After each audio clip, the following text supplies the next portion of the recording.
Bien le bonjour, j'espère que vous allez bien. Je vous retrouve pour une nouvelle vidéo pour parler d'un sujet que j'ai déjà pas mal abordé sur ma chaîne, mais jamais de façon dédiée. Vous l'avez vu dans le titre, il va être question des lectures communes, buddy read en anglais, qui est un type de lecture, si on veut, que j'affectionne particulièrement, dont je vous parle relativement fréquemment, et je me suis dit que déjà peut-être certains n'étaient pas forcément familiers avec ce principe et que d'autre part j'en avais testé maintenant un certain nombre de types différents et que ça pouvait être intéressant de vous en parler. Donc on va commencer par une petite présentation de ce que c'est la lecture commune. Je vais vous parler de certaines des lectures que j'ai déjà effectuées et de mon énorme pile à lire de lectures communes prévues, notamment et probablement sans grande surprise avec Lucie de la chaîne Lucie a lu, parce que littéralement je pense qu'on s'en rajoute 2 par semaine ou quelque chose comme ça. Donc je pense qu'on n'aura jamais fini de lire toutes les deux, mais on ne va pas se plaindre, au contraire. Et puis j'aurai un petit teasing à vous faire en fin de vidéo. Je ne vais pas faire traîner cette introduction relativement courte mais néanmoins complète plus longtemps et je vous propose qu'on commence tout de suite. Alors pour commencer, tout simplement, les lectures communes, qu'est-ce que c'est? Et globalement c'est quand 2 personnes qui apprécient plus ou moins la lecture décident que c'est une activité relativement solitaire et qu'ils ont envie de la partager avec une autre personne, et c'est donc l'occasion de lire le même livre en même temps. Alors il y a énormément de types de lecture commune. Je vais vous présenter celle que moi j'ai déjà expérimentée, mais il en existe probablement autant que de lecteurs différents et c'est ça qui est formidable. La première, la plus classique, en tout cas celle par laquelle j'ai commencé, c'est les lectures communes où en gros on fait un découpage préétabli et on se dit qu'on commence tel jour, qu'on finit tel jour, qu'on lit soit un nombre de pages, soit un nombre de chapitres par jour et qu'on se fait un petit débrief tous les jours si on peut, ou en tout cas relativement fréquemment, pour discuter de ce qu'on a lu, de nos hypothèses, de comment on avance, etc. Et ça rend la lecture vraiment encore plus intéressante, je trouve, parce qu'on peut vraiment discuter, notamment sur des univers de fantasy où on peut faire des hypothèses sur certaines choses. C'est plutôt très cool à partager. La deuxième, qui est je pense la version un petit peu plus hard, un petit peu plus difficile, le niveau supérieur si vous voulez, de cette première lecture commune, c'est la version qu'on fait exclusivement avec Lucie, et c'est en gros de effectivement choisir le même livre, c'est le principe, mais de choisir le même temps de lecture. C'est-à-dire que avec Lucie, on va se dire qu'on lit à un certain moment, donc on se retrouve, mettons, à 20h et on lit ensemble et on échange nos impressions sur la lecture en allant dans le vif, en fait, au fil des pages, au fil des chapitres, vraiment de façon instantanée. C'est la première fois que je tentais cette expérience et c'est vraiment extrêmement cool parce que ça a un côté encore plus immersif, je trouve, et encore une fois instantané. Et on est vraiment du coup dans les émotions, dans parfois les grandes surprises ou les plot twists qu'on partage directement, et c'est extrêmement agréable, mais c'est un petit peu plus contraignant si on n'a pas des emplois du temps relativement flexibles, ou en tout cas qui peuvent s'aligner. Donc voilà, c'est pas forcément, je pense, le type de lecture commune qu'on peut faire avec tout le monde, mais si vous avez l'occasion, c'est trop cool. Et ça se prête notamment bien aux livres qui sont assez courts et qu'on peut lire en 1 ou 2 sessions.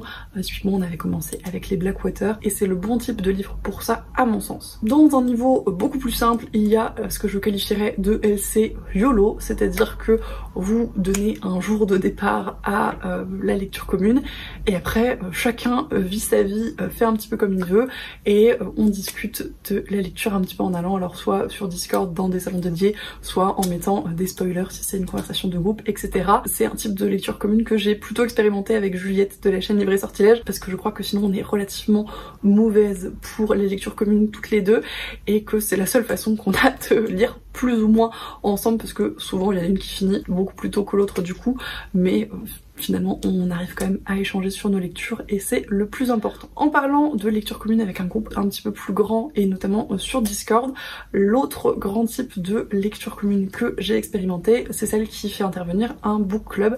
Alors bien évidemment le book club Explore un livre que je tiens avec Juliette par exemple, où du coup on choisit 2 livres par mois, un en anglais et un en français, et où on se donne le mois pour le lire, donc un petit peu encore dans ce mode LC YOLO. On a un Discord où on peut échanger un petit peu au fil de l'eau, même si on n'est pas extrêmement actif dessus globalement, et par contre on fait un live à la fin de chaque mois pour rediscuter de notre lecture et avec les gens qui l'ont également lu dans le mois imparti ou avant si jamais, parce que c'est tout à fait possible également. Et c'est pareil, c'est un type de lecture commune que j'affectionne particulièrement, notamment avec ce principe du live que je trouve très très cool et qui permet de, pour le coup, discuter à tête un petit peu plus reposée, avec un petit peu plus d'analyse sur certaines choses, et qui en plus permet vraiment un dialogue donc avec Juliette, avec les personnes en commentaire, et maintenant avec Lucie qui nous rejoint depuis peu sur les lives et qui du coup je trouve enrichit d'autant plus le dialogue, donc c'est très très cool. D'autres book clubs qui font des lectures communes où j'ai eu le plaisir de participer ou non, c'est le Galactic Book Club de Snodza qui fait globalement des lectures de science-fiction. Pour l'instant je n'ai pas réussi à rejoindre une lecture commune parce qu'en termes de timing c'est toujours un petit peu compliqué pour moi, mais je ne désespère pas et j'ai bon espoir de pouvoir en rejoindre une à un moment donné, parce que souvent c'est des titres qui m'intriguent beaucoup et globalement ça a l'air d'être des lectures super cool. Donc, et sinon il y a le book club des 6 cadrans de Everbooky, donc Kim sur Instagram, avec qui récemment j'ai lu la duologie Fable, et c'était très très bonne ambiance et c'était très très motivant de lire ça tous ensemble, donc c'était très très cool.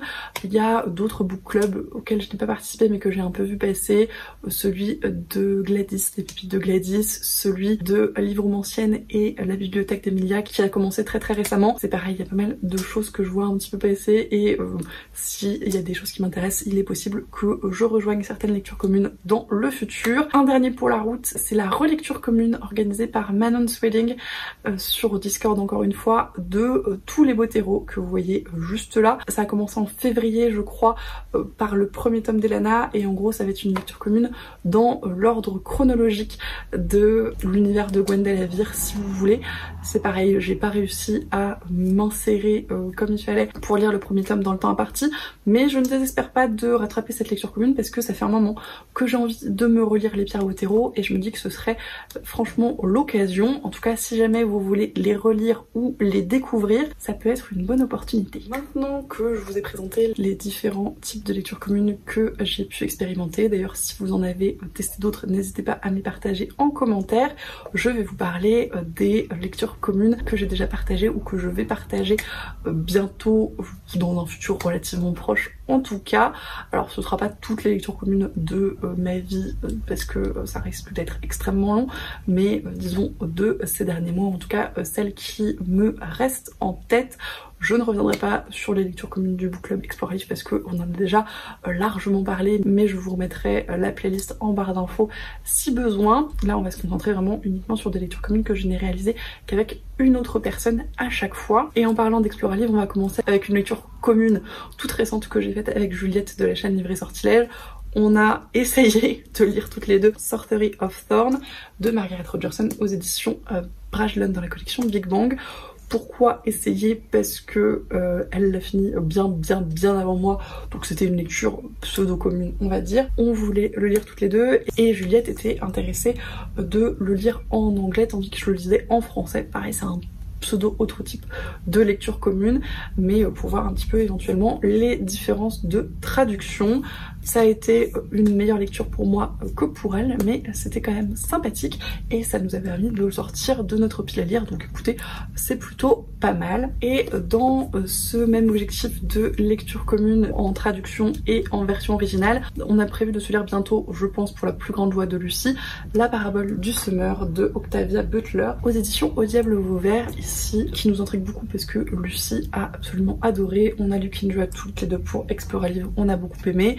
Et j'ai très hâte de voir ce que donne celui. Ensuite, avec Papotage Livresque qui a un compte YouTube et Instagram, on est en train de lire le 5e tome de The Immortal Instrument de Cassandra Clare parce qu'on a lu le 4e en fin 2022 et qu'on s'est dit qu'on allait enchaîner. Moi je l'ai juste entamé, hein. C'est notre lecture commune de la semaine, donc on va y aller tranquillement. Pour le coup c'est une lecture commune YOLO et on va en discuter un petit peu au fil de l'eau. C'est assez tranquille et je pense qu'on se continuera toutes les deux la série parce que ça nous motive et c'est plutôt cool. Et on a également prévu de lire toutes les deux La ville sans vent de Éléonore de Villepoix aux éditions Hachette, qui est pour nous deux dans la liste de nos 12 livres recommandés par 12 amis à lire en 2023.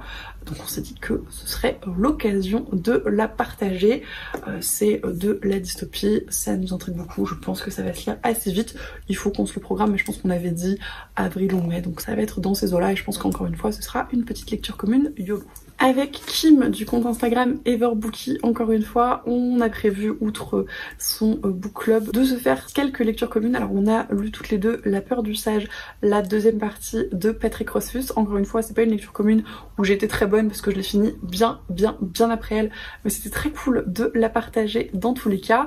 Et dans, je l'espère, une lecture commune un petit peu plus efficace, on aimerait bien lire Les Sept Maris d'Evelyn Hugo de Taylor Jenkins Reid aux éditions Hauteville. Ce serait le premier livre de cette autrice qu'on découvrirait toutes les deux. Il nous fait très envie, je l'ai gagné dans un concours grâce à Kim, donc c'est d'autant plus cool.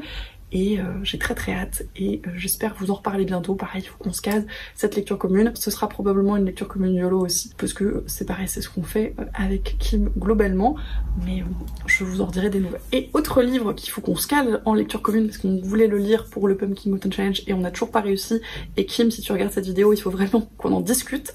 C'est le premier tome de Vampiria, donc La Cour des Ténèbres de Victor Dixon aux éditions Robert Laffont dans la collection R, qui me fait extrêmement envie. Juliette l'a lu et a beaucoup aimé. J'aime beaucoup ce que fait Victor Dixon d'une manière générale. Les retours sur cette saga sont globalement très bons. Donc j'ai très hâte. Maintenant on va passer au gros des lectures communes passées et à venir. Vous l'aurez deviné, c'est celle avec Lucie. Globalement on a commencé notre voyage de lecture commune avec les 4 derniers tomes de Blackwater de Michael McDowell aux éditions Monsieur Toussaint Louverture. C'est comme ça qu'on a commencé finalement à bien discuter toutes les deux et à faire de plus en plus de projets, donc ça reste un petit peu nostalgique. Bon, c'était l'automne dernier, hein, ça fait pas très longtemps, mais je sais pas, je pense que ça sera toujours un petit peu symbolique à mon sens, et c'était vraiment des très bonnes lectures communes à partager. En plus, comme je le disais, les formats des Blackwater sont parfaits pour le type de lecture commune qu'on fait avec Lucie, donc c'était d'autant plus cool. Et puis on a pu réagir au moment horrifique, au plot twist ensemble, et c'était assez génial. Beaucoup plus récemment, parce que c'est dans le désordre et peut-être que je vais en oublier parce que finalement on a fait un certain nombre de lectures communes, le livre de la nuit de Holly Black, qui est le dernier livre qu'on a lu toutes les deux, qui est publié chez De Saxus, et on a globalement beaucoup apprécié ce récit d'urban fantasy bitlit, et je pense qu'on lira la suite toutes les deux si jamais elle paraît. Un livre d'ambiance un peu bizarre, et globalement c'est un des sous-genres qu'on apprécie le plus découvrir ensemble, Piranèse de Susanna Clarke aux éditions Robert Laffont, une lecture qu'on a vraiment énormément appréciée, même si la fin nous a laissé un peu sur notre faim. C'était un univers très cool et très plaisant à découvrir à deux. Une lecture faite sur les excellents conseils de Juliette Tresse de la Mer Émeraude de Brandon Sanderson, donc son premier projet secret qu'on a acheté et dévoré dans la foulée avec Lucie. C'était une lecture commune qui n'était pas du tout prévue initialement et qu'on s'est rajouté parce qu'on était très impatiente. On a adoré le lire toutes les deux, et pareil avec tous les plot twists et toute la construction d'univers, c'était génial à partager. Ça, c'est une saga qui nous a fait bondir à plusieurs reprises et on s'est envoyé énormément de points d'exclamation en message. Les Capitales du Sud, Capitales du Nord de Guillaume Chamanadian et Claire Duvivier aux éditions Les Forges Vulcains. C'est des lectures communes Explora Livre, mais on a fait des petites lectures communes Inception à chaque fois avec Lucie, et grand bien nous en a pris parce que les fins slash plot twist de ces séries sont absolument atroces, affreuses, géniales, incroyables, et c'est très cool de pouvoir en parler dans l'instant avec quelqu'un qui comprend notre douleur, frustration, surprise, ébahissement. Donc c'était encore une fois d'excellentes lectures communes. Et on va passer du coup au petit triplé La Talente qu'on a partagé toutes les deux, avec en premier Vita Nostra de Marina et Sergei Djatchenko aux éditions La Talente, du coup, qui a été le premier des livres à l'ambiance très chelou que l'on a eu le plaisir de partager. J'en ai déjà parlé relativement longuement en vidéo, c'était une lecture très particulière. On était très contente de pouvoir en discuter tout le long parce que vraiment il y a énormément de trucs qui questionnent, mais ça reste un énorme coup de cœur et la lecture commune a, je pense, bien aidé à rendre cette expérience assez inoubliable. Ensuite, le livre de colis de MR Carré, le premier tome de la trilogie Rempart, toujours chez La Talente, qui est du post-apo et qui pareil a un univers très mystérieux duquel on en entend beaucoup, et globalement on va continuer dans notre lancée sur cette trilogie parce qu'on est très intrigué de lire la suite. Et je crois le dernier en date chez La Talente, le premier tome des Archives des Cousines Chantantes, donc l'impératrice du sel et de la fortune de Niveau, qu'on a dans la très jolie édition en hardback et qui pour le coup s'est lu d'un seul tenant parce que c'est un tout petit volume et qui était pareil un petit peu particulier en termes d'ambiance, très onirique, fantasmagorique, mais qu'on a beaucoup apprécié découvrir, et je pense qu'on fera pareil la suite de cette saga quand elle paraîtra au fur et à mesure parce que c'était une expérience très cool. Et on va passer à l'énorme liste de lectures communes qu'on a prévues avec Lucie, et on va commencer tout simplement par notre lecture commune en cours, La mer sans étoiles de Erin Morgenstern aux éditions Sonatine, que on lit tranquillement. Ça fait peut-être une semaine qu'on l'a commencé, on est à la moitié, ce qui est assez long pour nous finalement, mais on n'a pas été très disponible, et en fait c'est une lecture qui se savoure globalement. C'est toujours dans la grande lignée des univers et ambiances très chelous, mais c'est absolument génial et j'ai hâte de vous en reparler, mais en tout cas on prend toutes les deux notre pied, donc on ne va pas se plaindre. On a également toutes les lectures communes des swaps que l'on s'est envoyés. Alors je laisserai Lucie présenter celle qu'elle a reçue parce que cette vidéo va déjà être bien trop longue je pense, mais de mon côté j'ai Un bûcher sous la neige de Suzanne Fletcher aux éditions J'ai lu qu'elle m'a envoyé dans le swap de Noël, ainsi que Le silence des vaincus de Pat Baker aux éditions Charleston, que pareil j'ai reçu pour Noël. Celui-là je pense qu'on va se le lire assez vite parce qu'il est pour toutes les deux dans notre pile à lire du printemps, donc écoutez, on va tenter. Celui-là, je sais pas quand est-ce qu'on va le sortir, mais ça ne saurait tarder. Toujours est-il qu'ils me font tous les deux extrêmement envie. Ils ont une petite vibe féminisme, mais globalement, c'est assez fréquent dans nos lectures, vous allez vite le comprendre. Et dans le très récent swap que j'ai déballé la semaine dernière, j'ai tout cela qui attendent sagement d'être lu.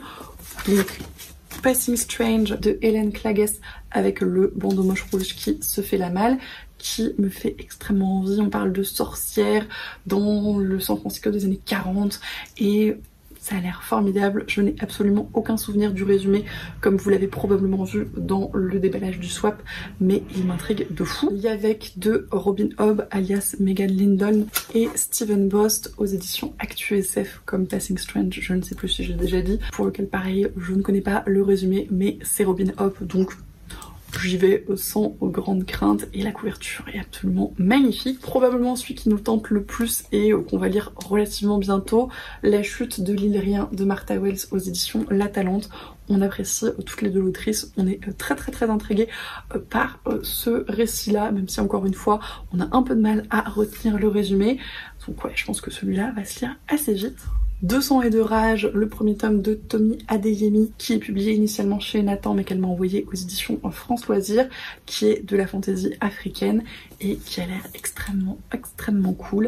Et pareil, je pense qu'on vous en redonnera des nouvelles assez vite. Et sinon en vrac, parce que ce n'est pas fini, on a le deuxième tome de la trilogie Rempart, donc Les épreuves de colis de MR Carré. Je vous ai présenté le premier tome, ce n'est que logique. Sous la porte qui chuchote de TJ Klune aux éditions de Saxus. Elle est en train, je crois, de lire La maison au milieu de la mer céruléenne en VO et moi celui-là m'intrigue beaucoup parce que j'ai beaucoup aimé les autres livres de l'auteur que j'ai découvert et je pense que ça peut être une lecture commune très sympa.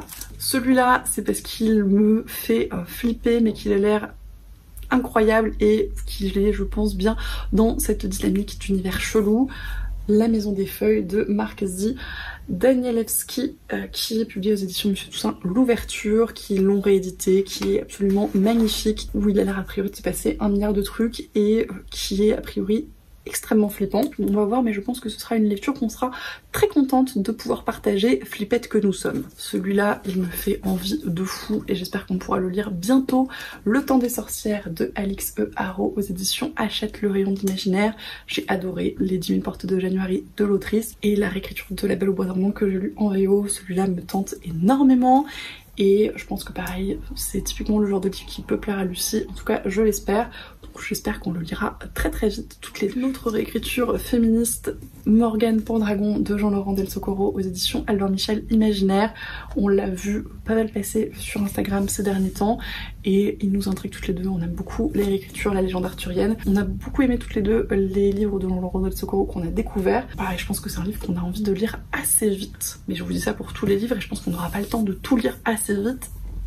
C'est assez logique. L'avant-dernier, c'est Le Dieu dans l'ombre, toujours de Megan Lindon, parce que Robin Hobb, c'est formidable et qu'on ne s'en lasse pas, qui est dans la très très jolie édition collector ActuSF, pour laquelle on a toutes les deux craqué à l'occasion de la sortie de la box pour Noël. Et pareil, qu'il nous tarde de découvrir. On est ici dans de la fantasy, mais j'en sais pas grand chose de plus. Et je vous en retirerai des nouvelles très vite, je l'espère. Et le dernier livre de cette pile à lire de lecture commune gargantuesque, c'est probablement celui qu'on lira le plus vite après La mer sans étoiles, qui est notre lecture en cours, puisque c'est le sujet de ce fameux teasing que je vous promettais en début de vidéo. J'ai envoyé à Lucie dans notre dernier swap Lavinia de Ursula Le Guin dans l'ancienne édition de La Talente, qui le réédite pour le 13 avril et qui ont été assez gentils pour bien vouloir m'envoyer un service presse numérique de ce roman qui m'intrigue particulièrement parce que c'est une réécriture de mythologie, parce que c'est Ursula Le Guin, parce que ça a l'air très très cool. Et du coup on s'est dit que ce serait sympa avec Lucie d'en faire une lecture commune bien sûr, mais de s'essayer à un format un petit peu nouveau sur nos chaînes respectives et de vlogger cette lecture commune en même temps et d'essayer de faire une espèce de jonction pour en rediscuter à la fin. Alors on va voir un petit peu quel format ça va prendre, je vais pas non plus tout vous dévoiler, mais voilà, on va essayer de le sortir avant la sortie de la réédition de La Talente et j'espère que ça va vous plaire. Voilà, c'est un format qu'on a très très hâte de faire parce que on aime beaucoup vlogger toutes les deux, on aime beaucoup lire toutes les deux et on s'est dit que ce serait très très cool de le partager avec vous. Donc voilà, j'espère encore une fois que ça vous plaira. N'hésitez pas à me dire ce que vous en pensez, mais j'ai très très hâte de commencer cette petite lecture. Et voilà, c'en est tout pour cette vidéo spéciale lecture commune. J'espérais la faire courte, je pense que c'est encore une fois un échec retentissant. Merci de l'avoir regardé jusqu'au bout, cela dit, si vous êtes encore là, j'espère que ça vous a plu. Comme d'habitude, n'hésitez pas à me dire si certains des livres que j'ai présentés vous tentent, si vous en avez déjà lu certains, si vous voulez vous greffer à certaines lectures communes, n'hésitez pas. Je pense que plus on est de fous, plus on rit globalement. Je vous remercie comme d'habitude pour tous vos commentaires, tous vos messages, tous les échanges qu'on peut avoir. C'est toujours un plaisir de discuter avec vous. Je vous souhaite comme d'habitude d'excellentes lectures et je vous dis à la prochaine.